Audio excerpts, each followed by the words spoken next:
So we have yet another edition of Europeans realizing just how strange the USA actually is after visiting there.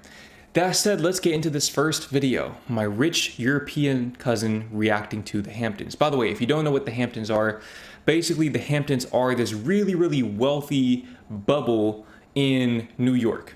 Not in New York City, but in New York State. I think it's in Long Island, so somewhat close to New York City, but definitely one of the wealthiest parts of the country. Take my boat out and we'll go out and we'll have some lunch and we'll have a great time. These are the tenders, the yachts, right? No, these are not. These are the boats. These are not the tenders. See, I don't even know what a tender is. This is above my tax bracket. I don't even know what this conversation is really about.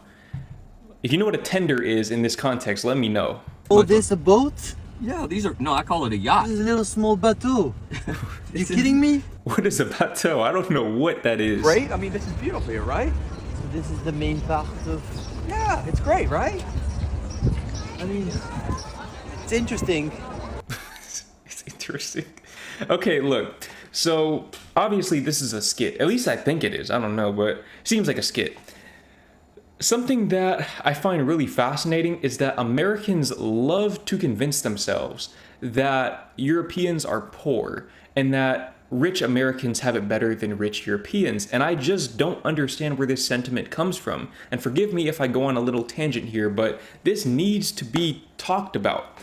Why is it that Americans call Europeans poor and think that Americans have so much more money, but then when an American gets money in their pocket, the first thing they want to do is they want to go and spend it on European products? Think about it.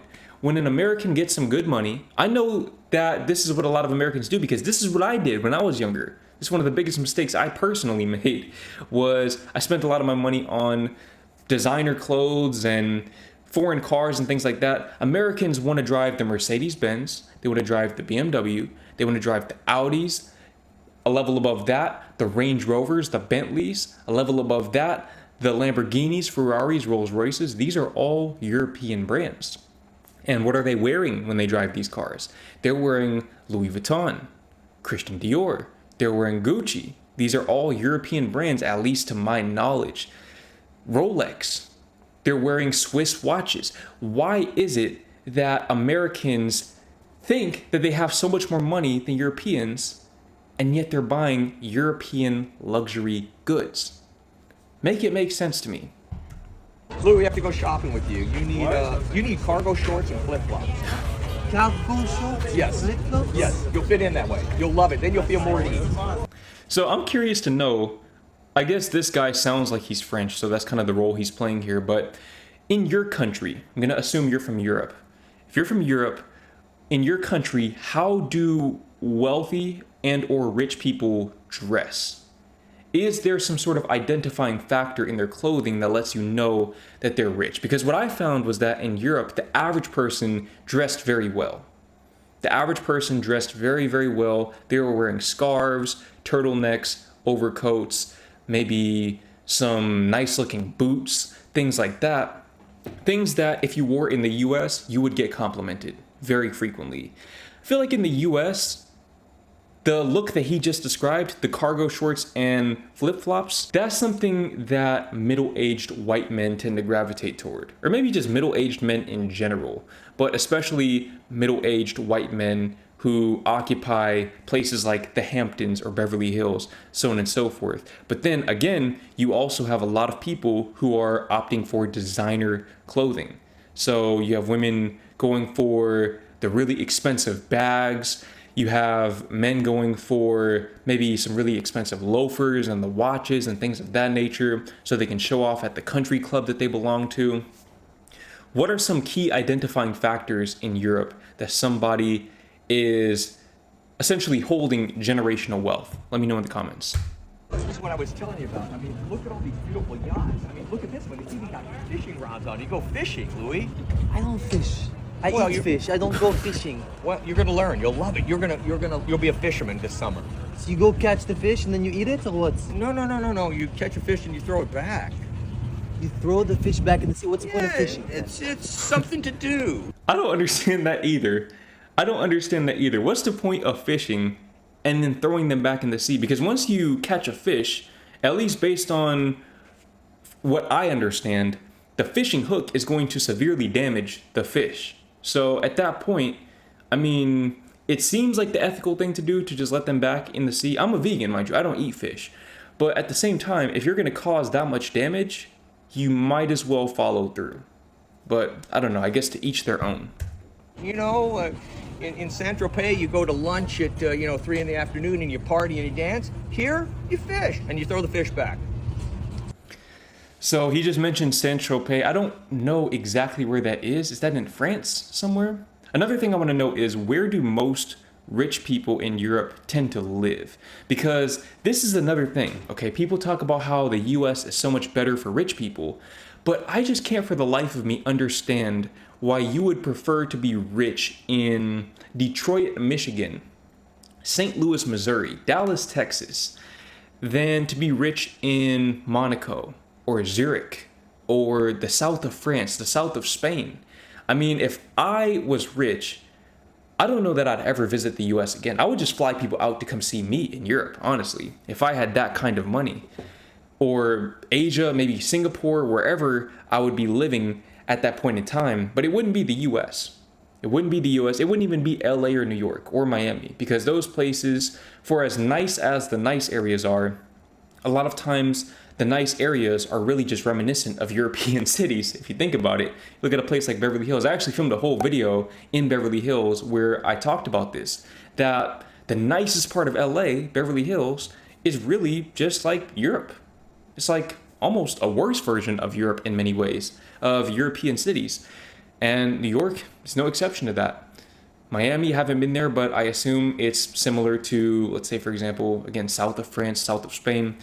So I just don't understand why you'd want to be rich in the US.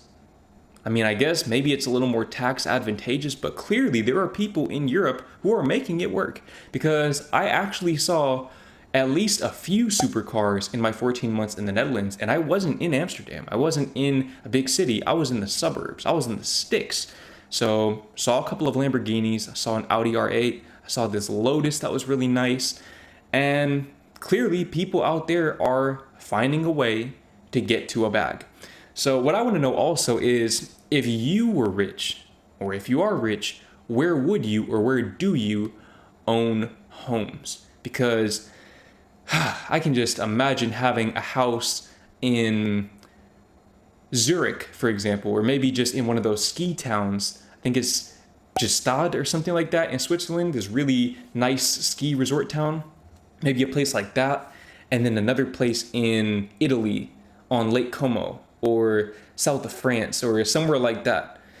Marbella, Spain. I don't know, just in a cold climate and a warm climate. That seems like a perfect setup. But let me know where you would own homes if you had that kind of money. On to the next video. Culture shocks I had when I moved to the USA from Ukraine, Office Edition Part 1. This video is muted because copyright.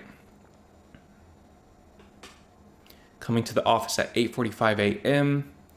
Looking around, why is everybody already in the office? Good morning, are the working hours from 9 to 5? Yeah, roughly.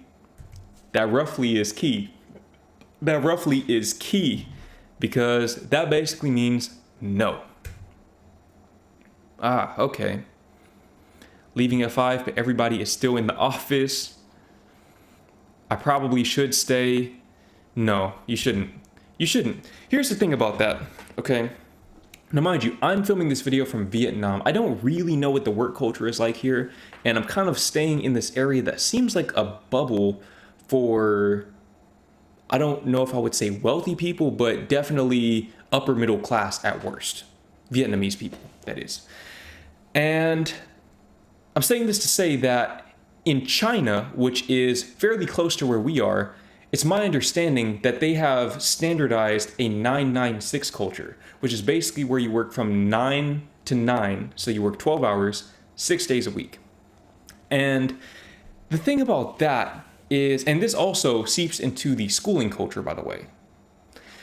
The thing that I don't understand about that, and in the US, obviously it's to a lesser extent, but it still exists, is you're in the office for 12 hours, but you only worked for 2 of those hours. So what were you really doing? You were just wasting your time.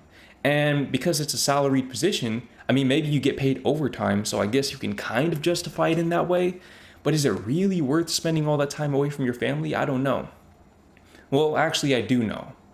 I mean, that's a big part of why I wanted to be self-employed, was so I wouldn't have to go anywhere to work. But I just find it strange that people glorify working long hours, but they're not actually working.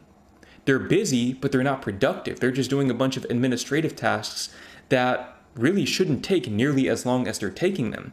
And actually, what I found, at least based on the research I've done, is that European countries with shorter work weeks are actually more productive than the USA, or companies within the USA where people are working minimum 40-hour weeks.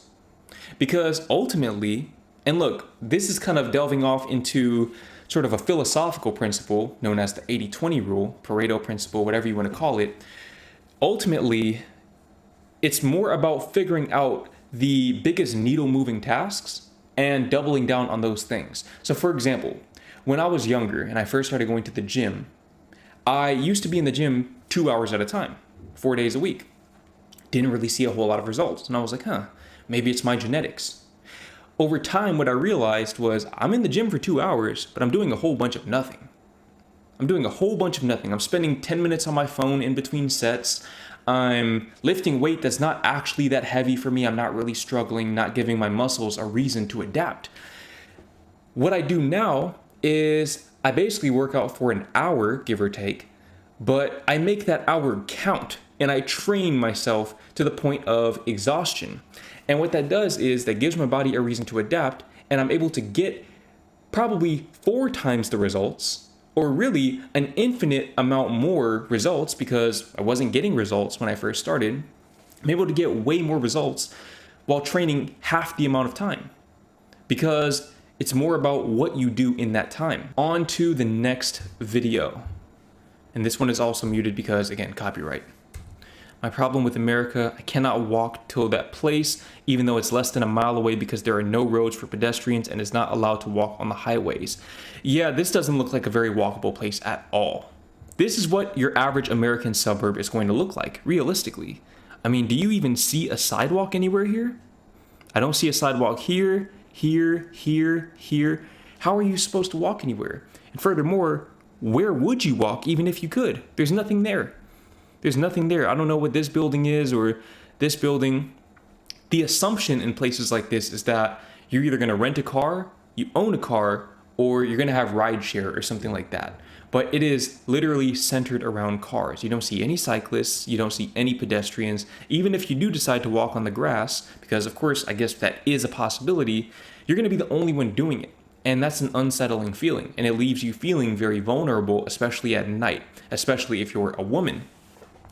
And here's my thing. A lot of Americans who have become privy to this issue, and even a lot of Europeans who see this and are horrified to find that this is what the infrastructure looks like in the US, tend to place a lot of emphasis on the infrastructure itself. They say, well, there should be sidewalks, there should be cycling lanes. And while that is true, the real issue is actually cultural. The other day I was watching a video that had pretty much nothing to do with the infrastructure or lack thereof when it comes to pedestrians in the US and cyclists for that matter. And I'm saying that to say that it attracted a different audience, an audience that wasn't quite aware of the problem that Americans are facing, including them. And there were a couple of comments that really stood out to me on that video. The first of which being this comment right here. The automobile was one of the original symbols of freedom, and that's why they're killing it. 2,000 likes on that comment. Okay, 2,000 likes. So he's not the only one who thinks that. Now look, I actually agree that the automobile is a symbol of freedom in many ways. However, while cars are a symbol of freedom, car dependency is not. Because by its very nature, when you introduce the word dependency into the equation, dependency and freedom are mutually exclusive. When you're in a codependent relationship, for example, my friend, you are not free. You are no longer free, even if just psychologically. You are shackled. And they're defending this. They're defending the fact that cars are the predominant mode of transportation and that the only alternative to having a car is to live in a place like New York City, San Francisco, Boston, Chicago, or Washington, D.C. Places that are very high cost of living, not just by American standards, but by worldly standards. Places that make London seem affordable. And then there was another comment who replied to that comment who said, bicycles are only a real option in regions that are mostly flat and have fair weather for most of the year. That's just common sense. But I see cities spending millions and disrupt and worsen traffic on the basis of creating bike lanes that are only used by a handful of cycling addicts. It's really not very smart. When I see comments like this, I lose hope. I lose hope because, look, again, the infrastructure is an issue, but that is actually a symptom of a greater issue, which is American stupidity.